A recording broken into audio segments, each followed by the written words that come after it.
Hello and welcome back to the Innovation Hub. Please come have a seat and join us for a free education session where we're going to talk about the 1-800 number is dead. How to give customers the product experience the way they want. Luke Kruger is the CRO of Iris CX. He is also the co-founder, and the company is an award-winning high-growth company that works with dozens of major home brand products. Iris CX is a Google for Startups Accelerator alumni and has experienced 4 times the growth in 2022 as national smart home brands have rapidly adopted their smart video customer care platform. Luke and his team work with 3 of the top 25 home builders in the US. Luke is a regular contributor as an author and speaker in the smart home, IoT, and technology startup space.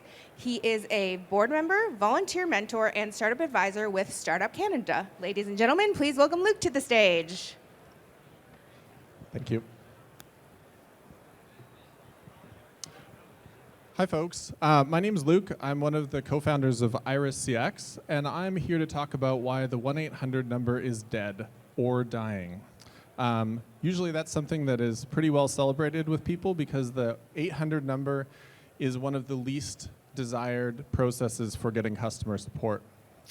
I've started this company 5 years ago, and I've dedicated the last 5 years to talking to hundreds of CX and product support leaders on what exactly they think that we are changing away from the 1-800 number to get to. I started this company 5 years ago based on a poor 800 number experience that I had with an in-home product. So my product was a dishwasher that wasn't working, and I called the 800 number to talk to the manufacturer, and I experienced what has become the typical 800 number process, which is that I got stuck on hold, waited for somebody for an hour, and when I talked to somebody, they were legitimately trying to help me.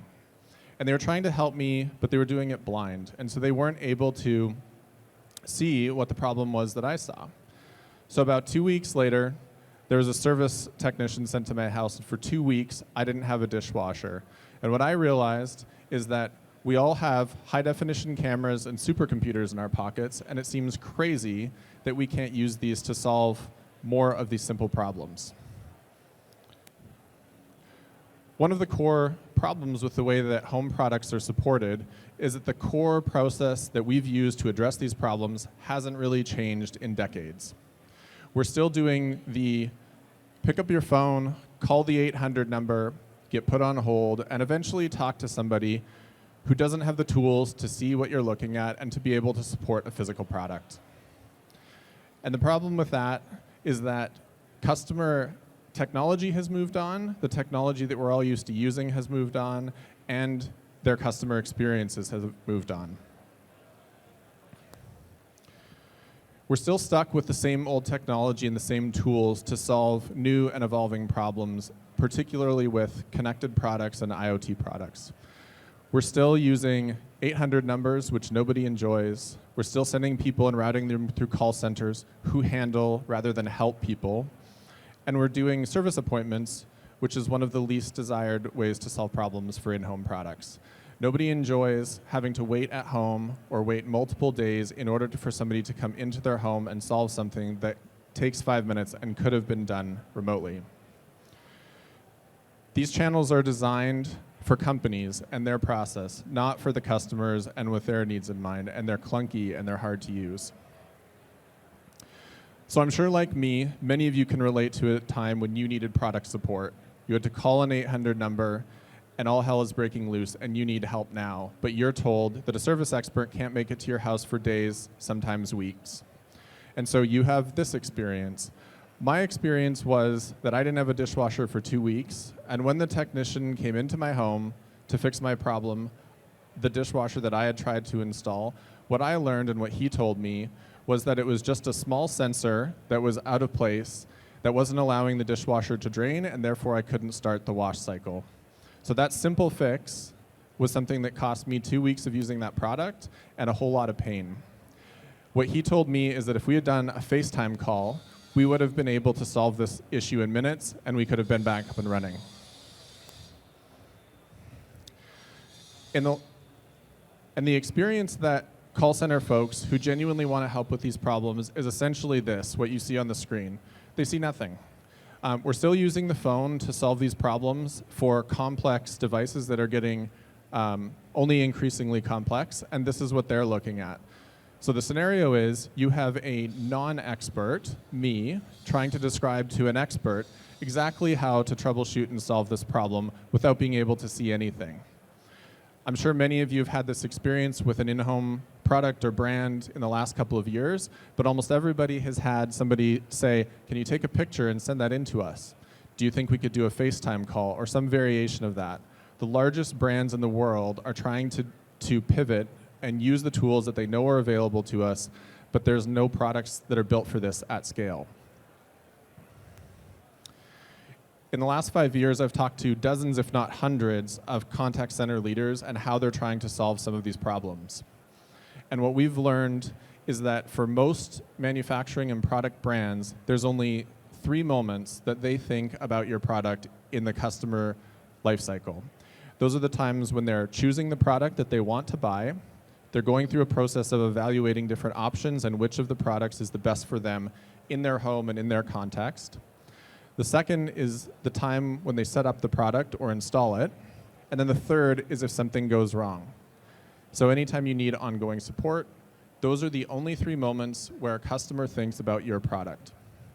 So these are critical moments.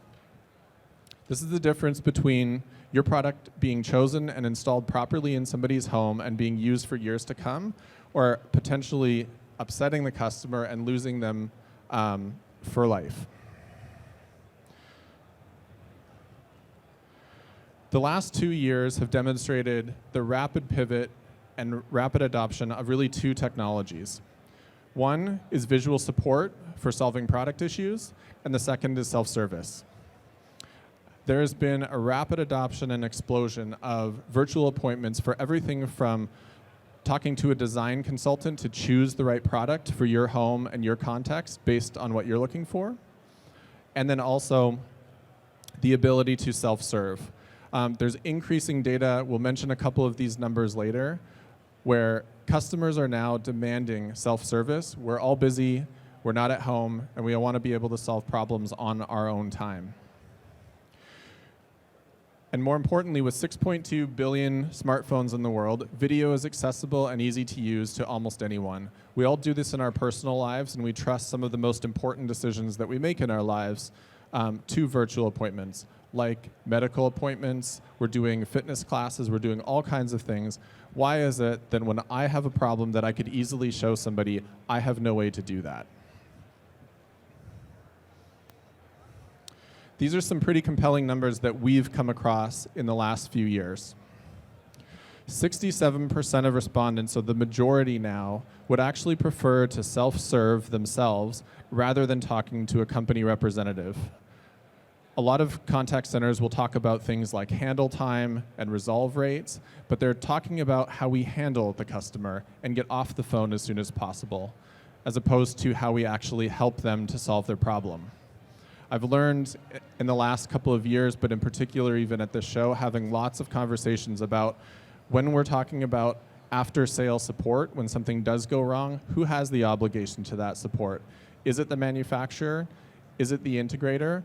Or is it the person in home? Who has the obligation to figure out how to solve it? And the truth is everybody is trying to pass them to somebody else. The other thing that we've learned, and there was a big study done on this by Gartner, is that if you can figure out a self-service option for what we call tier 1 or very routine tasks that happen over and over again in your business with the same products, it is 80 to 100 times cheaper to come up with a self-service solution as opposed to 1, have them talk to a contact center agent, or 2, heaven forbid, the truck roll and actually have to send somebody out from your company in order to solve the problem in home, and nobody wants to do that. I'll give a couple of examples here. On the choose side, when customers are figuring out what product is best for them to choose, some of the largest product brands in the world are establishing virtual consultative processes. So if you go on homedepot.com, you can choose doors, windows, and different sets of smart and LED lighting by having a virtual consultation with the Home Depot staff. What's really interesting about this virtual consultation is that they're still doing it blind over the phone. You still have to call an 800 number, but there is a recognition of the fact that if you talk to somebody and understand the context of their project, their budget, and in their home and what they're trying to do, you will actually increase sales. The other thing that we've found in talking to companies on helping customers choose the right product for them is that on average, you'll increase your average order volume by 300% by taking a consultative approach to sales. Secondly, on the setup and the install side, we're working with Moen Faucets and their connected product division to allow customers to, when they check out of the e-commerce store and buy a connected faucet, to also purchase a virtual expert service that will help them install that in their home, where you can actually talk to a to a Moen expert who will actually help you set up that device because they are experts in that product line and help you do it remotely. And then finally, on the support side, we have a company or a customer that we work with called Span.io. They have a very cool electric panel that is driven off of an app and allow you to load balance between solar and when you draw power from different sources at different times throughout the day. It's a very cool product. I encourage you to check it out. Well, they support their product all across the country, and they have one remote service team that's in California. This will allow them to remote into any device anywhere in the country and immediately be able to support regardless of the time of day. So we started our company with two premises. One is that we want you to be able to access any smart device anywhere in the world, regardless of whether it's Apple, Android. We are device agnostic because we deploy on browser. And the idea is that we want to get access to the smartphone and the camera that's in everyone's hand and allow them to be able to see what their customer sees and be able to understand the context of the problem that they're trying to solve. The results of that are that we can reduce truck rolls and have reduced truck rolls by 63%, and the first call resolution rate has gone up to over 70%. Interestingly, customers love this experience, which is probably not surprising. Our average score is 9.2 out of 10, and if you follow that, that's pretty unheard of for contact center type experiences.